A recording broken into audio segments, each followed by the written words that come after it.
All right, today, guys, I'm gonna show you how to put this burlap onto this tray insert, and I'm gonna show you how to paint on it.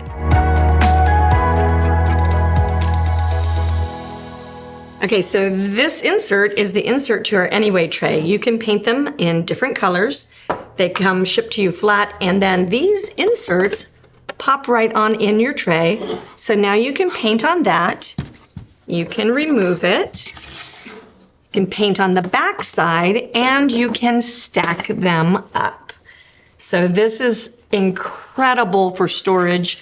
Also, these not beautiful art printed on a placemat comes from the Dollar Tree, and these are the exact perfect size to fit in there. And we have a video on how you prime these for painting, and I'm going to show you how to paint, put the burlap on one of these as well. So these fit and also fall out, although they suction to it just a little bit. Not as reversible because you got to dig off the sticker, but if you can get the sticker off, then it would be reversible, and so that's really amazing. We call this an Anyway tray because any way you want it for any season that you want, it's perfect. Today we're going to be painting on brown Anyway trays, so depending on what colors are in your room.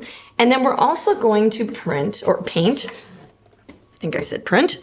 We're also going to do the brown Anyway cookbook stand. So this has an inset that goes down into a little hole right here. And then you can reverse this, and then you can take these and you can put different ones on those as well. It's so great for seasonal. What I love about the cookbook stand, put my comfort and joy back that way, is when you are cooking in your kitchen and your cookbook is down flat and you open it up, it takes up so much of your real estate. So when you need a cookbook stand, these little feet here hold your pages. It gets it off of your counter. It gets it off of the mess. It is amazing. So then it also, this is the way I use it in my kitchen. It is also a tablet stand.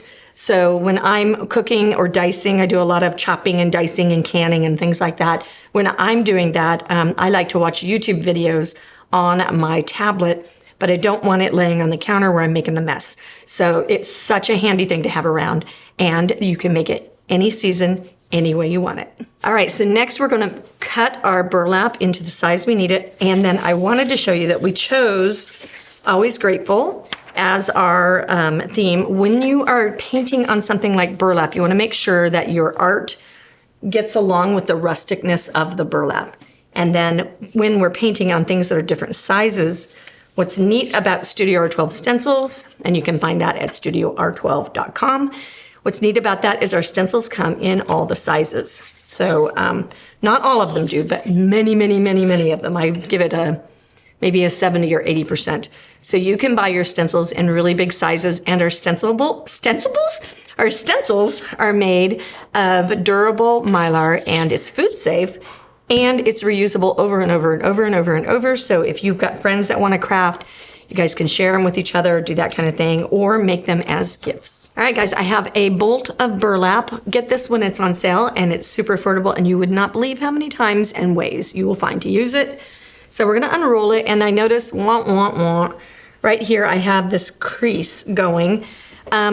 So what you can do is pretend like this doesn't exist and just cut that away, because in my humble experience, you're never gonna get this flat. So that is just something that you can use it for, maybe putting it in a wreath or something like that, and have just a strip of it that has that little fold, and that'll be fine. One thing that you can do if you want your burlap to get aged is you can put this in your washer and then put it in your dryer. However, all of the loose fibers and all of the loose everything come off into your own personal washer and dryer. So I recommend a friend that you don't like anymore, borrow their washer, I'm just kidding, or take it to the laundromat or someplace like that. But then sort of it passes it on to somebody else. But it does a really cool job of making aged. I have put it in my own washer and dryer in the past, and it wasn't tragic, but it is messy. So just FYI. And if you wash it and don't dry it, it kind of ends up being real crinkly. So the dryer really is like optimal, but then all the little particles are messy. So I prefer to use it just plain and not softened and aged. So that's what I'm going to do. So we're going to look at this side. This side actually has a good part to it because this is folded in half. So if I wanted to do the Anyway tray or the Anyway cookbook stand, I could use this little end piece and I would just cut it bigger. So let's just do that since I've got a bit cut out of there as well. And I think, flip it over the other way. Okay, so we know we want that there. Also pay attention to the weft and the weave of your burlap. So this piece right here is a little bit zoop. And so I kind of think I might need to bring it over to here. This has got a nice straight area. This is super curved. So maybe I'm just going to go ahead and call the ball on this. And we're gonna want it a little bit in. Don't use this end piece. And just cut it a little bit bigger than your surface. I'm gonna show you how to trim that up after.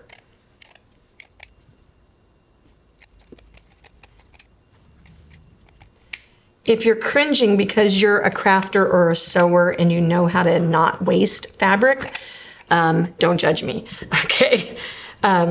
Because I know there's probably a better way to do this, but because I'm paying attention to the grain of the piece of fabric, it's actually super important. So I'm looking down here to see if I like the way this is bent. Once you glue this down, it's stuck. So I think I like this way on this one because it seems nice and squared up. So do this. And I'm doing just enough of the edging so that when I'm getting ready to do the next piece, which will be to trim it, I have enough to grab a hold of. If I did it too close, I wouldn't have anything to grab hold of, and it doesn't give me any wiggle room when I'm laying it down. So I'm actually doing a little bit of excess on purpose. So do plan for that, like at least an inch all the way around. Okay, so I have my burlap, and I'm gonna want this to be nice and flat. So I'll bring in my sanding blocks. So this is my placemat that we got from the Dollar Tree. And it is the stickiest little thing you'd ever even believe. It's sticky. So we're going to flip it over and we are going to apply it onto our burlap, watching for, and I'm gonna plunk it down in the middle of the thing, but I'm watching for where my straight is. And I feel like that's good. So now I'll press from the middle out. Make sure you spray your spray can in a well-ventilated area and watch those safety instructions. Super important. Just because we're crafters doesn't mean we have to be dangerous crafters. And then press that out. And we'll let that sit and cure just for a couple of minutes just to have everything grab a hold, okay? And I'll show you how to trim it. Before we trim this, I want to flip it over and make sure that I like it. Because if I need to redo it, I don't want to trim it and then need to redo it. So to flip it over, and it actually looks really lovely. So I think that's going to be perfect. So we're going to take a straight edge.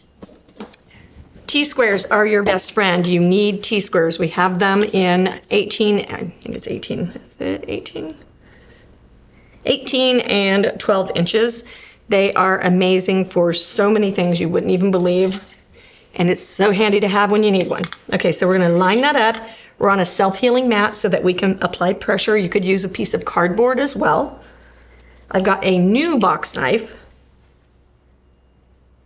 We're gonna line this up, the edge.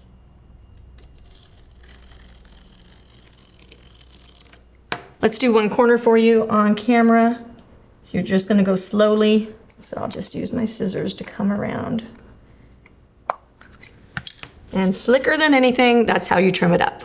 Okay, here we go. Great reveal. There we have our burlap on our placemat, and we've made a completely different texture. Never be afraid of putting, especially with that adhesive, that is magic stuff.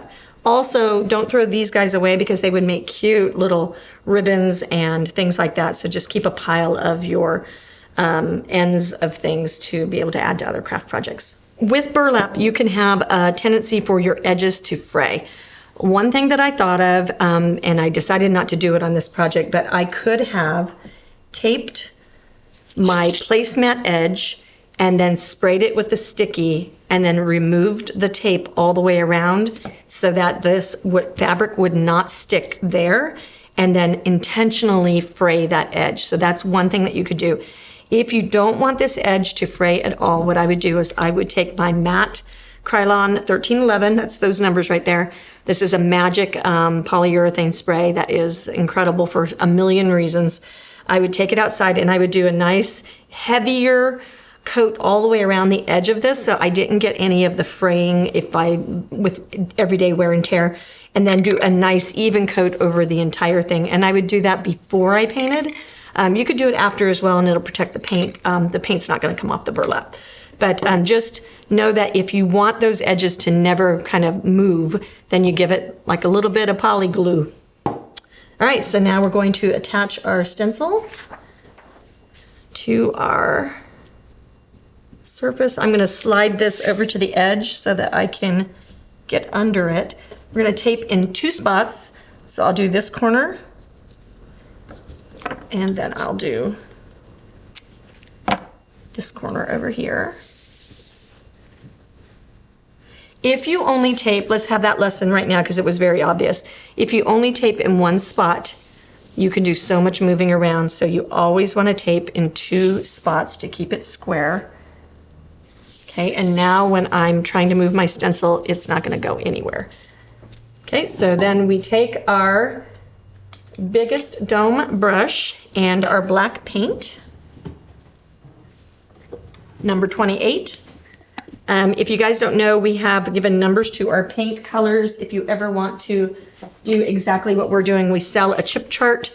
These are exactly what we use, and it is we use the Sherwin-Williams sample size, and we have converted these to DecoArt, the Sherwin-Williams number and the hex number for computer and designing and doing things online, so that you can always get a perfect match. So that is a wonderful tool to have if you ever want to do exactly what we're doing. Today we're using number 28. I think we can all figure it out. We're using a dome brush. We're going to offload. And I'm going to kind of keep this a little bit juicier. Normally you'll see me scrubbing on there like 5 to 10 times. I just need enough so that I can permeate in. Shouldn't be a big bleeding problem because the burlap is going to help stop that. So we want it a little bit juicier, and I'm going to hold down when I'm near so that it's not raised up, and I'll show you what this looks like in just 1 second. Don't try to get there all at once. Don't be afraid of 2 lightish coats. So I'll show you what this looks like with 1 lightish coat. So that's how that looks. You could do it this light and leave the whole thing just faint and aged looking. You could do it just nice and strong. Either way is not wrong. Just consistent is probably more of a good idea. You could also use paint wiped off too much. It wasn't even going to make any impact at all. I could have chosen to do this detail and this detail in a very faint, soft look, and then do all of the rest of the lettering in a really bold, strong color. So remember that your layers can be a technique.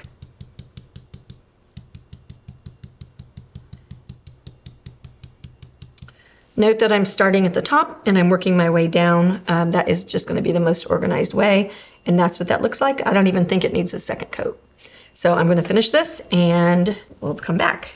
All right, so I have got everything coated once, and when I'm overlooking it, I see a couple of spots that are a little bit lighter, so I'm going to go back with a little bit of a second coat on those spots.